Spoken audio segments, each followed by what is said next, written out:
안녕하십니까. 다물 이병도 정경투비 시작합니다. 오늘은 9월 21일 미 연준의 FOMC 회의가 있는 이틀 일절 중에 마무리를 하는 날입니다. 앞으로 3시간 뒤에 동부시간 2시 반 연준 의장 파월은 이틀간의 회의를 브리핑할 것입니다. 그 브리핑 내용을 저희가 예상하는 것과 또 앞으로 연준이 행보를 예단해 보겠습니다. 연준이 오늘 할 것으로 예상되는 모든 것은 다음과 같습니다. 연준은 수요일로 끝나는 회의에서 기준금리를 0.75포인트 인상할 것으로 널리 예상하고 있습니다. 다른 품목 시장은 분기별 경제 및 금리 전망과 제롬 파월 의장의 회의 후 기자회견을 주시해야 할 것입니다. 최근 시장의 움직임과 논평으로 판단할 때 매파적 강경파가 예상됩니다. 시장에서는 중앙은행이 3분기 연속 0.75포인트의 금리 인상을 승인할 것으로 예상하고 있는 수요일 연준 회의를 둘러싼 수수께끼가 많지 않습니다. 그렇다고 해서 상당한 음모가 있는 것도 아닙니다.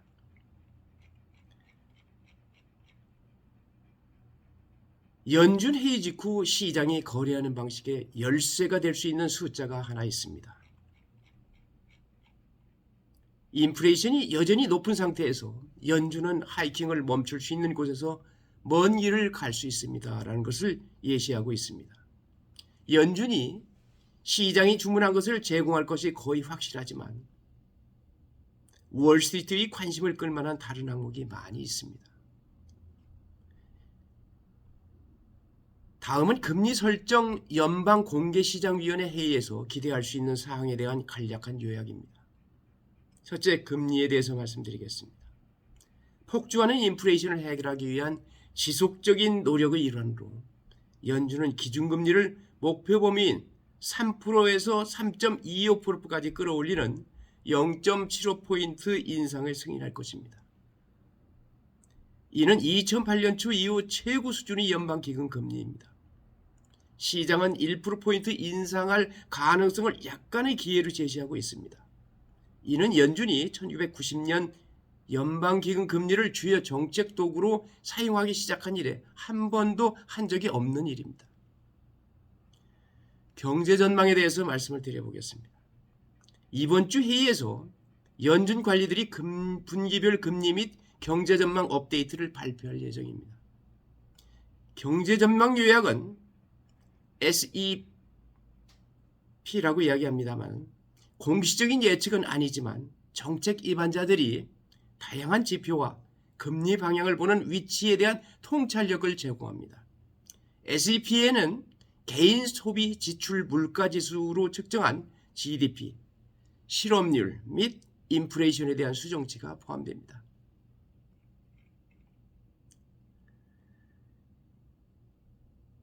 혹자는 여러 가지 이야기 중에서 연준이 더 인상하고 끝냈으면 좋겠다는 이야기도 합니다. 금리를 연준이 한 방에 올려도 좋다, 이제 이런 이야기입니다. 도트 프로 및 말단 금리에 대해서 말씀드려 보겠습니다. 도트는 점이라는 이야기고요. 프롯은 하나의 구상을 얘기하고 말단은 터미널 인터레스트, 터미널 레이트. 이번 인플레이션을 잡기 위해서 최종적으로 얼마의 금리까지 갈 거냐 하는 이야기입니다. 투자자는 2022년 남은 기간 및 앞으로 남은 기간이 10월, 11월, 12월 2개월 반 정도, 2개월 한 10일 정도가 남았고요. 3개월 10일 정도가 남았고요.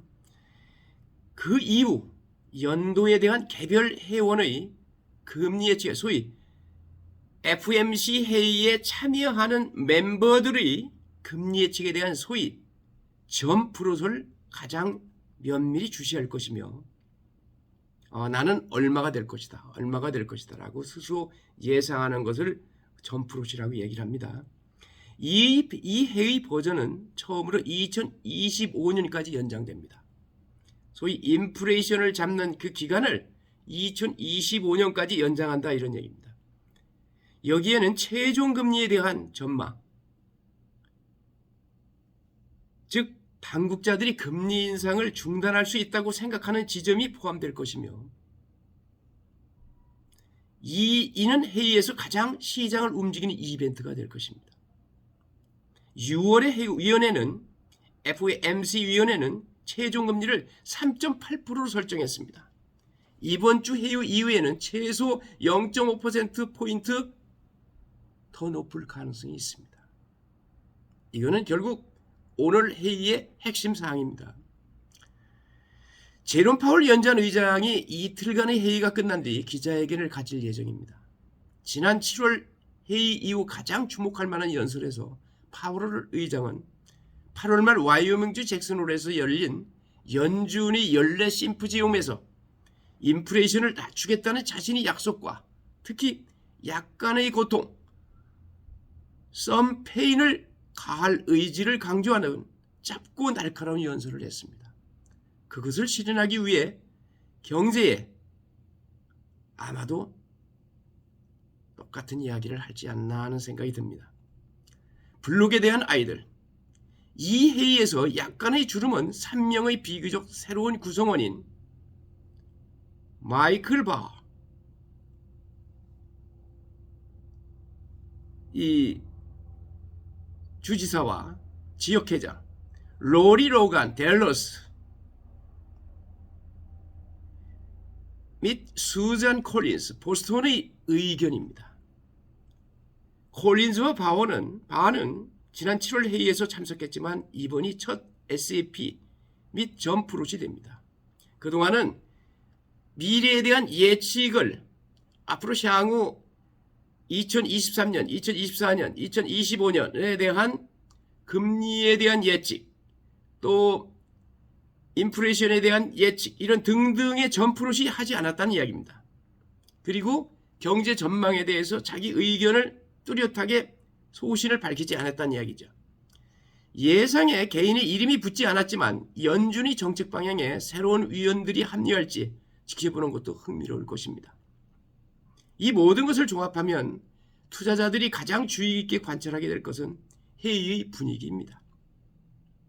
특히 연준이 인플레이션 문제를 해결하기 위해 얼마나 노력할 것인지와 너무 많은 일을 하여 경제를 더 심각한 침체에 빠지게 하는 것에 대해 우려하고 있는지 여부입니다. 최근 시장의 움직임과 논평으로 발달할 때 매파적 강경파가 예상됩니다. 얼라이언스 번스타인의 수석 이코노미스트 에릭 위너그레드는 인플레이션과 싸우는 것은 하나의 일이라고 말했습니다. 인플레이션과 싸우지 않을 때의 결과는 인플레이션과 싸우는 결과보다 더 큽니다. 그것이 경기 침체를 의미한다면 그것이 의미하는 바입니다. 위너그레드는 파월과 페드가 재정 및 경제적 안정이 전적으로 물가 안정에 달려있다는 잭슨홀 대분을 고수할 것으로 예상합니다. 최근 시장에서는 연준이 올해까지만 금리를 인상하고 2023년 초나 중반에 인하를 시작할 것이라는 믿음을 버리기 시작했습니다. 아주 중요한 얘기입니다. 예일대 경영대학 교수이자 전 연준 수석 이코노미스트인 빌 잉그리시는 인플레이션이 정말 완고하고 높은 수준을 유지한다면 이를 악물고 한동안 불황을 겪게 될 것이라고 말했습니다. 중앙은행가에서 지금은 매우 힘든 시기이며 최선을 다할 것입니다. 하지만 어렵습니다. 연준은 주식 후퇴, 주식시장이 경기 침체 지점까지 침체, 국채 수익률이 금융위기 초기 이후 최고치까지 치솟는 등 금융 상황을 긴축한다는 목표 중 일부를 달성했습니다.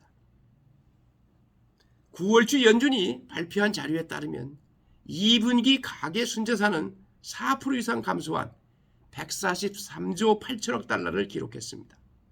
그러나 노동시장은 강세를 유지하고 근로자 급여는 계속 상승하여 휘발유 가격이 상당히 낮아짐에도 불구하고 임금 상승에 대한 우려를 불러일으키고 있습니다.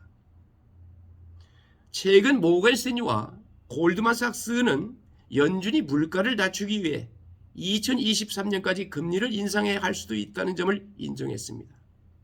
잉글리시는 연준이 통과하려고 하는 문, 인플레이션을 낮춘 속도를 늦추지만 낮출 만큼 속도를 늦추지만 경기 침체를 일으키지 않는 문은 매우 좁은 문이고 그 문은 더 좁아졌다고 생각한다고 말했습니다.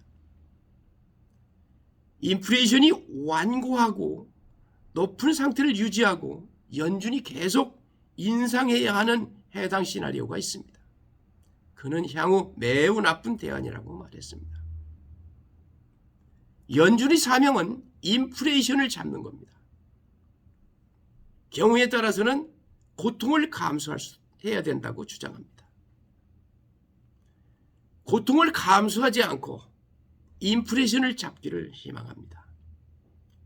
공부하는 투자자 여러분, 앞으로 3시간 후에 연준 파월 의장의 브리핑 이후에 다시 여러분에게 신속하게 브리핑 분석 자료를 다시 보고드리겠습니다.